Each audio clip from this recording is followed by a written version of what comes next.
The word that Isaiah, son of Amoz, saw concerning Judah and Jerusalem. In days to come, the mountain of the Lord's house shall be established as the highest of the mountains, and shall be raised above the hills. All the nations shall stream to it. Many people shall come and say, Come, let us go up to the mountain of God, to the house of the God of Jacob, that he may teach us his ways, that we might walk in his paths. For out of Zion shall go forth instruction, and the word from God from Jerusalem. He shall judge between the nations, and shall arbitrate for many peoples. They shall beat their swords into plowshares, and their spears into pruning hooks. Nation shall not lift up sword against nation, neither shall they learn war any more. O house of Jacob, come, let us walk in the light of God. The word of God for the people of God. Thanks be to God.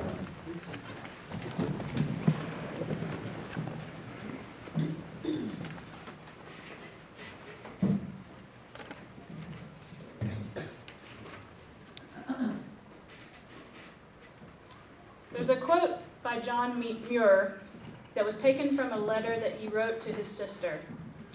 You've likely seen and heard it quoted often. The mountains are calling, and I must go. Most often, this quote shows up on t-shirts and bumper stickers and outdoor shops selling gear and wares to hikers and outdoor enthusiasts. But this particular quote points to something much deeper for Muir. Taken out of context from the larger part of his life story, which I encourage you to read about or at least watch Ken Burns's PBS piece on him. It's fascinating. This actually refers to more than just a casual hike in the mountains for Muir. It refers to the work that he felt called to and deeply compelled to do in the service of scientific learning, conservation, preservation, work that he returned to again and again when the weather was good and when the weather was bad, when he was well and when he was gravely ill. In the biblical narrative, experiences on mountaintops are a signal for us to pay attention. Abraham set out with instruction from God to go to the mountain to sacrifice his son Isaac. Moses came face to face with God on Mount Sinai when he received instruction for the people of Israel. The prophet Elijah heard God speaking within the stillness and silence of a mountain cave. Jesus preached one of his most significant sermons on the side of a mountain. Later, Jesus journeyed up the mountain with a few of the disciples where he was transfigured before them. More often than not in these biblical stories, the experience on the mountain didn't always match up with the expectations that folks had when they set off on their journeys. As they came back down from the mountains that they had just scaled, they returned and re-entered the messiness and complexity of their daily lives. As one perpetually plagued by altitude sickness, I have to say that literal mountaintop experiences are not usually ones that I intentionally seek out. When I graduated from college, I traveled with a group to the Middle East, to Israel, Greece, and Egypt. And while we were in Egypt, we made our way to Mount Sinai. And at that point in my life, I had not yet discovered the severity of my propensity toward altitude sickness. None of the people in our group were too keen on getting up at 1 a.m. to hike up the mountain to see the sunset, or the sunrise. And so we opted for the warmer and therefore more rigorous evening hike to see the sunset. So I eagerly set out with the group to ascend Mount Sinai, aiming to make it to the top just in time for that evening's sunset. We rode camels halfway up the mountain, and then the terrain became a little too steep for camels. So we set out on foot to climb the rest of the way. About a quarter of a mile into the hike on foot, I began to feel nauseous and dizzy. My legs started to give way to gravity, and I had to steady myself with my hands on the rocky terrain. It quickly became clear that I couldn't keep going. So I found a spot to sit down, someone brought me a blanket, and I waited in that place till the rest of my group returned a few hours later.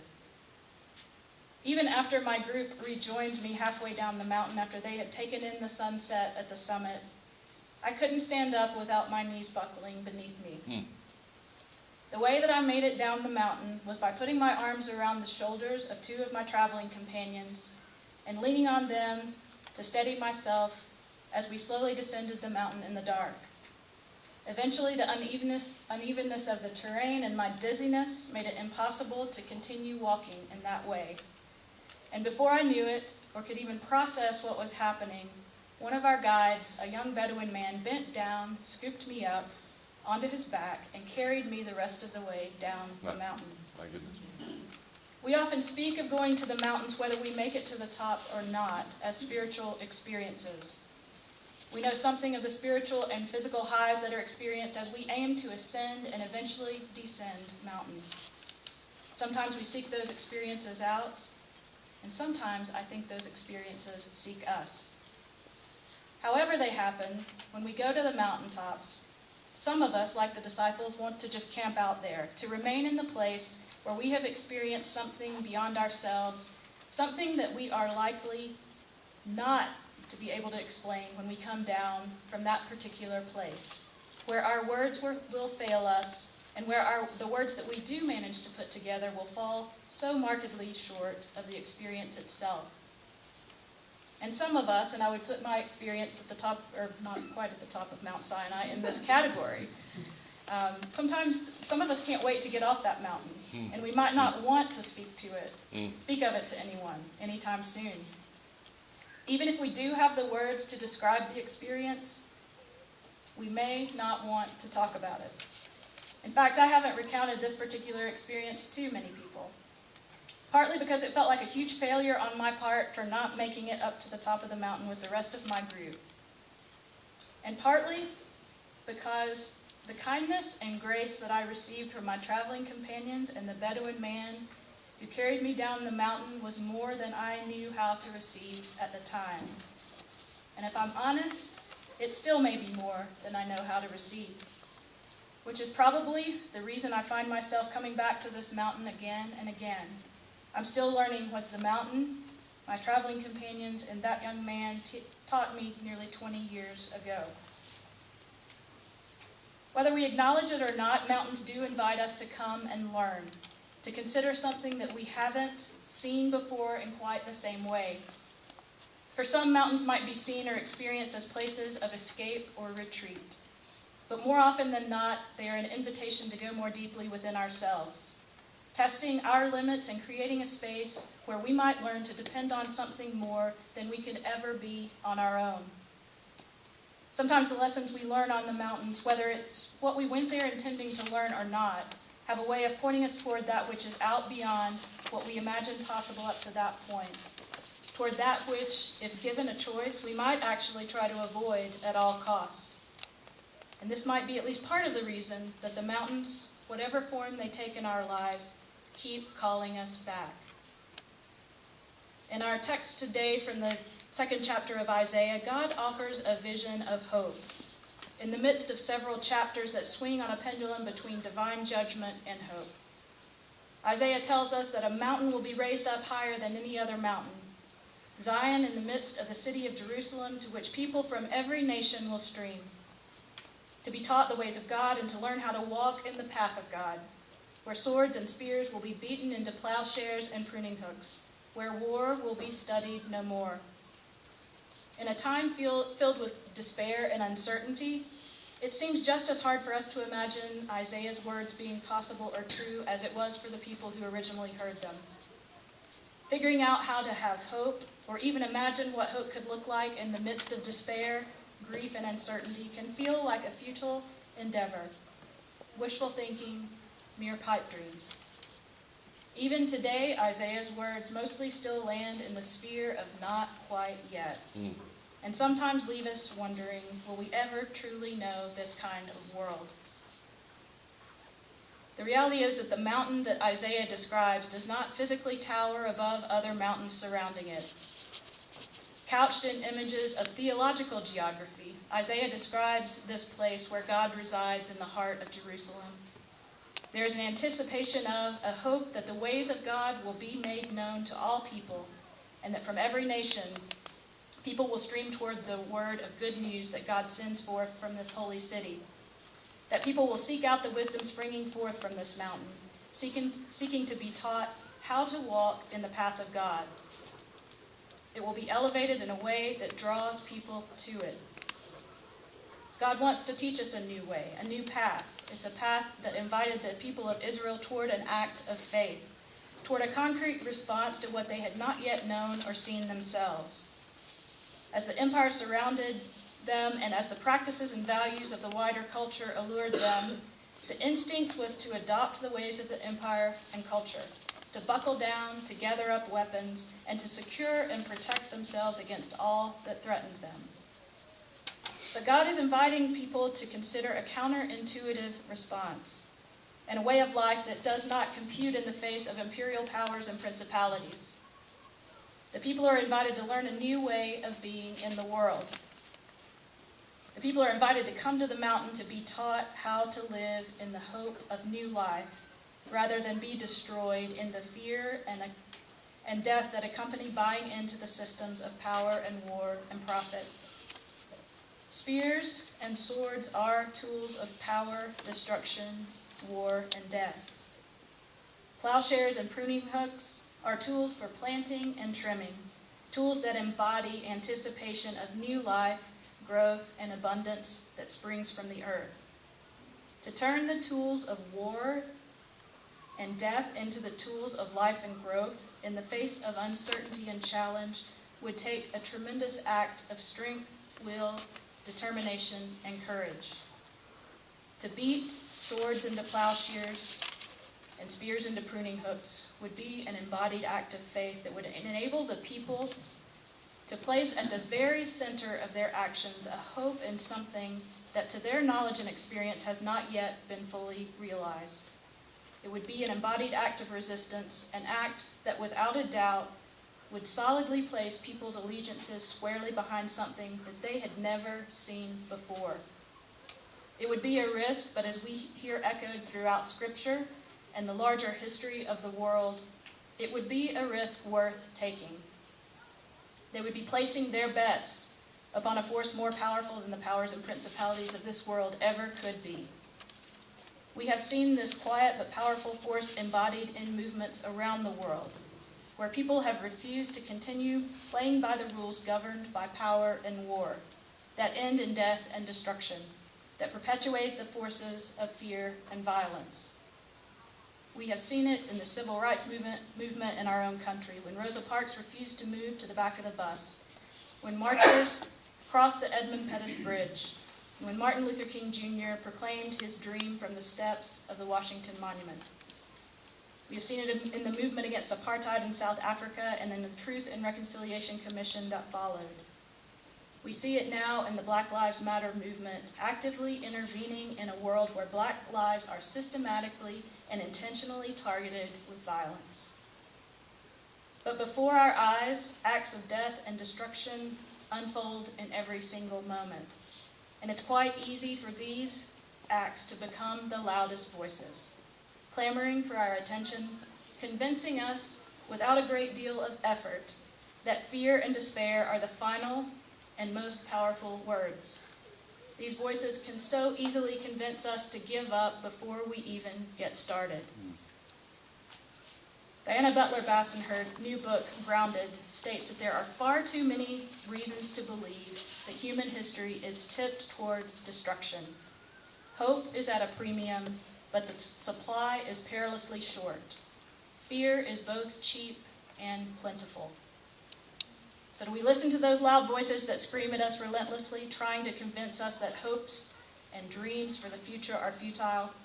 Or do we continue to place our bets on what seems to be in shorter supply in our culture, on that which has not yet been fully realized in the hope that it one day actually will be? I have to be honest, it's been hard to find my way to a word of hope this week. It has felt elusive, like sand running through my fingers. From a conversation with a young undocumented man who fears for his and his family's safety, to a conversation with a good friend whose 14-year-old son stepped out in front of a train in September, intentionally ending his life. to the seemingly endless stream of stories that punctuate the news that comes to us in every direction. I have keenly felt the distance between reality and the hope of what we have not yet seen, and have found myself wondering if all our efforts are futile.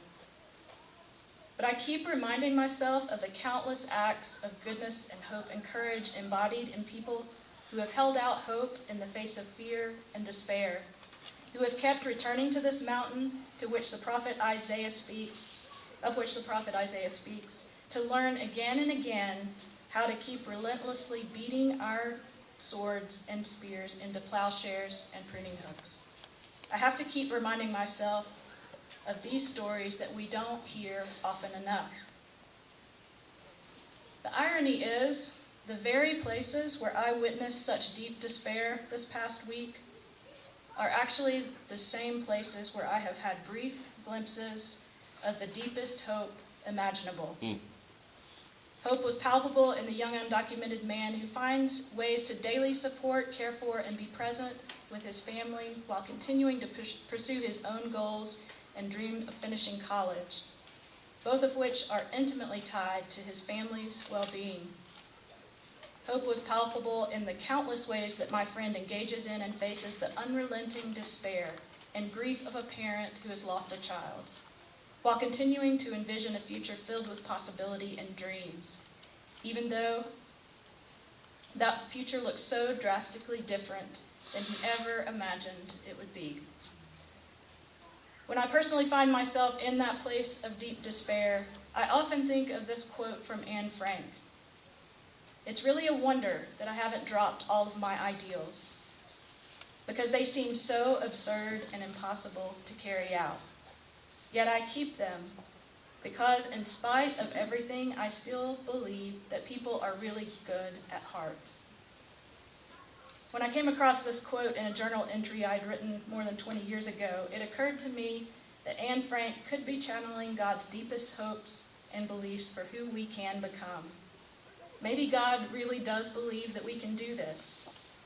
Maybe God really does believe that we truly do have the capacity and courage to live into this hope that we have not yet seen. Maybe it's not just about melting down the literal swords and spears that fill the world around us, though this is a vital aspect of the work that we're called to do. But it's equally important to keep returning to the mountain, to learn how to melt down the swords and spears that we keep sharpened and ready to wield at a moment's notice within our own hearts and minds and bodies. The past few weeks have shaken many of us to our very core. And on this first Sunday of Advent, we find ourselves asking, what does hope look like right now in this moment? Standing on the edge of this season and looking toward the days and weeks ahead may elicit a wide range of responses from those of us gathered in this room tonight. Some of us may actually be filled with hope, peace, joy, and love. If you're one of those people who are filled with those things, you might find some of us coming to you to borrow and lean into those things with you. Some of us may be filled with excitement or dread or anticipation or exhaustion or fear. I could go on and on. But wherever you find yourself and whatever you find yourself filled with in this moment, Advent is the season of the church year that interrupts ordinary time, sometimes really abruptly, and beckons us to slow down, to set a different pace, to rest in the waiting, something that we're terrible at doing. It's a time that invites us to slow down and pay attention to the places within us that sharpen the edges of the spears and swords of death, rather than melting them down into instruments of life. Isaiah 2 is the perfect invitation for Advent. We too wait for something that's already happened, while at the same time we wait for something that we have not yet seen or known, something that we may never fully see or know. We stream to the mountain as people of God have done for thousands of years. We come to the foot of this mountain to wait and watch, to learn a new way of being in the world that we don't have fully figured out yet, and that we're not sure is even possible. Together we wait and dream and hope. for the day when war and fear and violence are no longer the common core of this world's curriculum. Our hope is buoyed by these moments where we have caught a glimpse in large and small ways of God's vision of beating swords and spears into pruning hooks and plowshares, for this to become a reality. We come to the foot of this mountain to be taught and to learn how to walk together in this path. And it's quite possible that we might even have to relearn things we think we already figured out a long time ago. We wait together in hope, remembering and anticipating God's entering into this world, becoming flesh and dwelling among us, an act that began thousands of years ago, an act that continues to unfold in our own flesh and blood. God continues to dwell among us and to be made known to us, but it may not come in the forms that we want or expect. At times, we may not immediately recognize the people and places and experiences where we are already brushing shoulders, sharing spaces, and breathing the same air alongside the very presence of God who has been right here with us all along. I would venture to guess that we will likely find ourselves walking along this path toward the mountain, being steadied by each other when we can't walk on our own.